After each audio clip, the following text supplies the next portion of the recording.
మీ business ఏదైనా మీ ఊర్లో promotion చేయాలంటే అది సుమన్ టీవీతోనే సాధ్యం. ఇప్పుడే సంప్రదించండి. నేను మామిడికాయలు తెంపుకుంటే పెట్టిండు మొత్తం పేరు తీసుకొని వాడిని ఎట్ట చదివినో మొత్తం పట్టా చేస్తాడు. నువ్వు చచ్చినాక వాళ్ళిద్దరు వాడు నన్ను చంపు. Welcome to Suman TV. కొడుకులు పుట్టారని సంతోషపడ్డాడు ఆ తండ్రి. తను బాధపడుతూ వ్యవసాయ పనులు చేస్తూ కూడా పిల్లల్ని పెద్దవాళ్ళని చేశారు. పెద్దవాళ్ళని చేసి వాళ్ళని ఒక ప్రయోజకులుగా ఎదిగేలా చేశాడు. చివరికి ఆ కన్న కొడుకే తండ్రిని కటకడాల పాలు చేశాడు. ఇది వినడానికి ఆశ్చర్యంగా ఉన్నా ఇది మాత్రం యథార్థం. మహబూబాబాద్ జిల్లా చిన్నగూటు పక్కన ఉండే జేర గ్రామంలో జరిగిన యథార్థ సంఘటన. చిన్నప్పటి నుంచి కూడా తన కొడుకుల్ని గారాభంగా పెంచాడు. అల్లారు ముద్దుగా పెంచి వాళ్ళకి విద్యాబుద్ధులు నేర్పించాడు. చివరికి తనకున్న ఆస్తి తనకున్న వ్యవసాయ భూములను కూడా కొడుకులు పంచిచ్చాడు. తనకి తిండి మాత్రం 2-3 ఎకరాలు తన దగ్గర ఉంచుకున్నాడు. మిగతాది తనకున్న 2 కొడుకులు పంచిచ్చాడు. మరి ఏం జరిగింది? పెద్ద కొడుకుకి సంబంధించిన పెద్ద కొడుకు మరి తండ్రి మీద ఎందుకు కొంత కక్ష కట్టాడు? తండ్రి పెంచాడు కదా అని ఒక దృక్పథం కూడా లేకుండా తన తండ్రిని జైలు పాలు చేశాడు. తను ఇప్పటి ప్రస్తుతాన్ని కూడా జైలు చుట్టూ తిరుగుతున్నాడు, కోర్టు చుట్టూ తిరుగుతున్నాడు. నాకు కేసు ఎప్పుడు కొట్టుడుపోతుందా ఏంది, నాకు ఇంత వాళ్ళని అల్లారి ముద్దుగా పెంచుకున్న పాపానికి నాకు ఎందుకు ఇంత శిక్ష అని చెప్పేసి రోజు మదన పడుతూ అవస్థ పడుతూ కూడా కన్నీరు కార్చుతూ అంటే కనబడ్డ ప్రతి ఒక్క వ్యక్తిని కూడా నాకు న్యాయం చేయని చెప్పి పెట్టుకున్న పరిస్థితి. ప్రస్తుతం మనం సంబంధించినటువంటి వీరమ్మల ఇంటి దగ్గర ఉన్నాం మనం. ఆ ఇల్లు చూడండి, కనీసం మొత్తం కూలిపోయి కూడా శిథిలావస్థ చేరుకుంది. ఎప్పుడు కూలుతుందో అని చెప్పేసి కూడా తను బిక్కుమంటూ ఇక్కడ తలదాచుకునే పరిస్థితి ఉంది. తన భార్య ఆరోగ్యం పరిస్థితి కూడా బాగాలేకపోవడంతో తన చిన్న కొడుకు దగ్గర సేదీరుతుంది. ఆయన కూడా నా ఇంటి దగ్గర నేనే ఉంటా అని చెప్పేసి కూడా సంబంధించిన ఆ వీరమ్మల ఇంటి దగ్గరే వర్షానికి తడుస్తూ ఎండకి ఎండుతూ కూడా ఇక్కడ చెట్లు పుట్టలు పాముల మధ్యనే ఇక్కడ బ్రతుకు జీవుడు అంటూ ఇక్కడ జీవిస్తున్న పరిస్థితి ఉంది. మన విజువల్స్ చూసుకోవచ్చు. ఇంటి పరిస్థితి అక్కడ ఉంటే అందరు ఉన్నా కూడా అనాథల మాత్రం ఒక చెట్టు కింద సేదీరుతూ ప్రతినిత్యం ఆలోచిస్తున్నాడు. రేపు నా భవిష్యత్తు ఏంటి, ఉన్న భూములు కాస్త కూడా కొడుకులకు అప్పచెప్పాను, నన్ను ఎవరు సాదుతారు, రేపు చనిపోతే నా పరిస్థితి ఏందని చెప్పేసి కూడా పాప దీనావస్థల చెట్టు కింద కాలం వెళ్ళిస్తున్న వీరమ్మలను చూస్తే ఎవరికైనా చెల్లించక తప్పదు, కన్నీటి పర్యంతమా కాకుండా తప్పదు. మరి ఈ విషయాన్ని కూడా ఎందుకు జరిగింది ఇట్లానే గ్రామంలో ఉన్నటువంటి పెద్ద మనుషులను కూడా సమక్షంలో కూడా పంచాయతీ పెట్టుకున్నా కూడా వాళ్ళకు సరైన న్యాయం చేయకపోవడంతో పాటు కోర్టును ఆశ్రయించి పోలీస్ స్టేషన్ చుట్టూ చూడండి. ఇప్పుడు అంటే కాటికి కాలు తెచ్చిన ఆ వీరమ్మలు కూడా ఇప్పటికీ అయ్యో రామా అనుకుంటూ కోర్టుల చుట్టూ పోలీస్ స్టేషన్ చుట్టూ తిరుగుతూ కనబడిన వాడిలలో కూడా నాకు న్యాయం చేయని చెప్పి పెట్టుకునే పరిస్థితి. ప్రస్తుతం మనతోటి వీరమ్మలు ఉన్నాడు.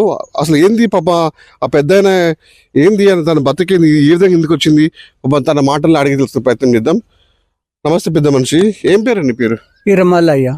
ఏ ఊరు మీది? జేర. ఏంది అసలు నీ పరిస్థితి ఏంది ఇట్లుంది? ఎంతమంది కొడుకులు నీకు? ఇద్దరు కొడుకున్నారు. మరి ఎందుకు చెట్టు కింద ఉంటున్నావు? అంతా ఇల్లు మొత్తం కూలిపోయింది. ఏంది పరిస్థితి ఇది? పరిస్థితి అంటే వాళ్ళు నన్ను లెక్క చేస్తలేరు. అయ్యో నాయన ఇట్లా అట్లా అని చెప్పి తీసుకపోతలేడు. చిన్నోడు తీసుకపోతాడు. పెద్ద కొడుకు పేరేం పేరు? వెంకన్న. చిన్న కొడుకు రమేష్. మరి ఏం చేస్తున్నారు? మరి పట్టించుకోవట్లేరా? నన్ను అసలే డేకుతలేరు. ఎందుకు మరి ఎప్పటి నుంచి దేకట్లేదు అంటే నేను పట్టించుకోవట్లేదు నిన్ను? చిన్నోడే ఇన్ని రోజుల కాంచి సవరించాడు నన్ను. కానీ ఇక పిల్లమ్మోళ్ళు పంచాయతీ పెట్టుకున్నారు. నువ్వు ఒక్కనే పుట్టావా, నువ్వు ఒక్కనే తింటానవా, ఆయన కేసులు పెడతాడు. ఆయనతోటి పాటుగా నిన్ను కూడా కేసులో ఇరికిచ్చాడు. కేసులో ఇరికిచ్చి కేసులు తిప్పుతాడు. 1-2 మామిడికాయలు తండ్రి కోసుకున్నందుకు తెంపుకున్నందుకు. వీరమల్లు అయ్యా, నీకు 2 కొడుకున్నారు కదా, వాళ్ళని చిన్నప్పటి ఎట్లా పెంచిన? వాళ్ళను పెద్ద కొడుకుకు మొదటి భార్య కొడుకు వాడు. అయితే వీడు పుట్టిన 6 నెలలకే ఆ తల్లి చచ్చిపోయింది. తల్లి చచ్చిపోతే 6 నెలల ముద్దను నేను ఎట్లా చదువుకున్నానో ఆ భగవంతునికి ఎరక. ఆ రోజుల్లో వాడు పాలు మార్చే వరకు ఆ ధర తక్కువ వల్ల ఒక 3,000 రూపాయలు అయినాయి ఆ రోజుల్లోనే. ఆ రోజుల్లో అట్లా పాల్గొని అట్లా పెంచుకొని నా కొడుకుని చేసి పెళ్లి చేసి పేరంటాలు చేసి పిల్లలు పుట్టినాక నాయన ఏర్పడతాను అని చెప్పి నా సోలేడు నాకు పోయి నేను ఏర్పడతా అంటే ఏళ్ళు నా ఏరు తప్పదు, 100 ఏళ్ళు నా సాగు. తల్లి చనిపోయినాక అతన్ని అంటే ఒళ్ళో పెట్టుకొని పాలు తప్పించుకుంటా పెద్ద మనిషి చేసిన అబ్బాయి నేను కొడుకుని నా ఎత్తు కొడుకుని చేసుకున్నా. చేసుకొని పెళ్లి చేసిన పిల్లలు పుట్టారు, చేసారు మంచిగానే. అప్పుడు మా మామయ్య ఉండే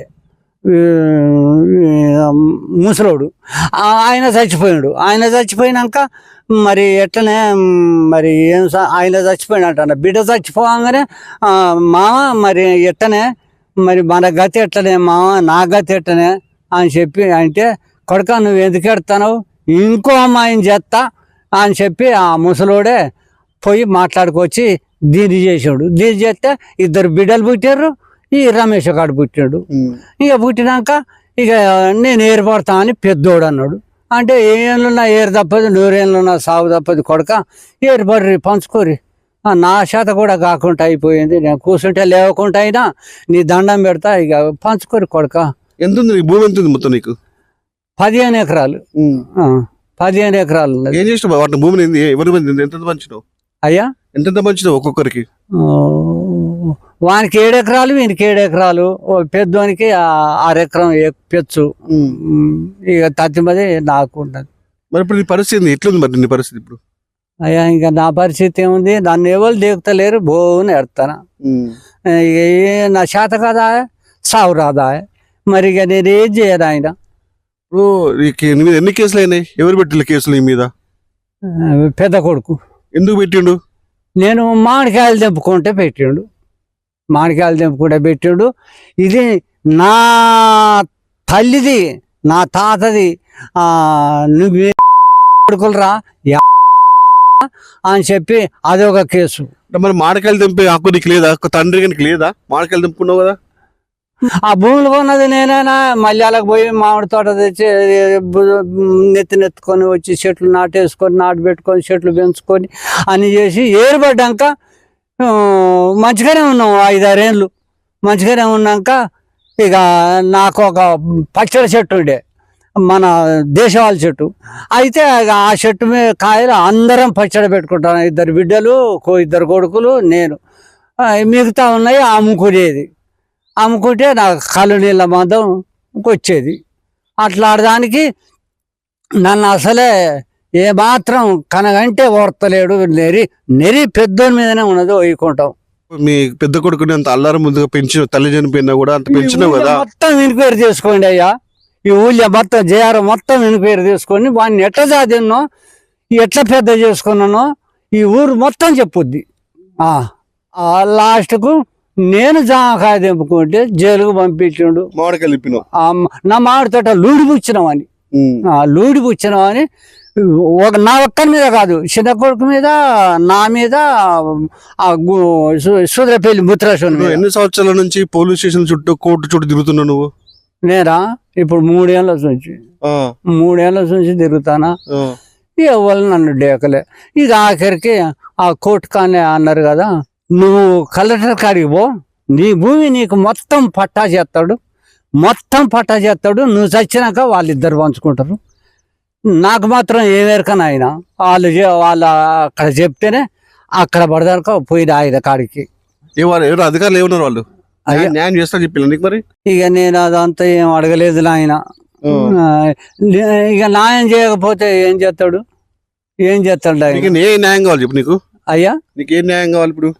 ఏం న్యాయం అని చెప్పంటే, ఇప్పుడు వీని పేరు మీద వాని పేరు మీద లేకుండా మొత్తం నా పేరు మీద, నా ముసల్దాని పేరు మీద ఉంటే మేము చచ్చినాక వాళ్ళదే బ్రహ్మాండంగా చదువుకుంటా అది ఇది అని చెప్పి అంటాడు. అంటే అనటమే కానీ పెట్టులు లేదు. ఇంకా తన్నులు గుద్దులు పడ్డాయి. ఇంకా వాడు నన్ను చంపు. పాపం చూశారు కదా, వీరమల్లు పెద్ద మనిషి అంత అంటే జీవిత గాథ ఎంత దుఃఖంగా అనిపిస్తుందో. అంటే మొదటి భార్య చేసుకున్నటువంటి ఆ భార్య చనిపోయినప్పటి నుంచి కూడా, చిన్న పసిగుడ్డిగా ఉన్నప్పటి నుంచి పెద్ద కొడుకుని అంత అల్లారి ముద్దగా పెంచుకున్నాను. అంటే వ్యవసాయ పనులు పోయినప్పుడు కూడా నడుముగుడు కట్టుకొని కూడా తనను అంత అల్లారి ముద్దగా పెంచుకుని పెద్ద చేసి, చదువులు చెప్పేసి పెద్దోని చేస్తే, చివరికి ఆ పెద్ద కొడుకే నన్ను కటకటాల పాలు చేశాడని చెప్పేసి తను ఏడుస్తూ మనకు చెప్తున్న పరిస్థితి ఉంది. తను ఒక్కడే కోరుకుంటున్నాడు, నాకు న్యాయం కావాలి. తను ఏదైతే ఉన్న 15 ఎకరాల భూమిని నా కొడుకులకి నేను పంచిచ్చానో అవన్నీ కూడా నా పేరు మీద ఇస్తే నా మరణ తదనంతరం కూడా మళ్ళీ వాళ్ళకి తీసుకోవచ్చు, నాకు మాత్రం న్యాయం చేయాలని చెప్పేసి కూడా మొన్న వెళ్ళి కలెక్టర్ ఆఫీస్ గ్రీవెన్స్ కూడా దరఖాస్తు చేసుకున్నాడు. ఇప్పటికైనా ఆ ఉన్నతాధికారులు ఉన్నారో ఇక్కడ ఉన్నటువంటి సర్పంచులు కానీ పెద్ద మనుషులు కానీ అందరూ కూడా పాపం పెద్ద ఆయనకు మాత్రం న్యాయం చేయవలసిందిగా మనం కూడా కోరుకుందాం.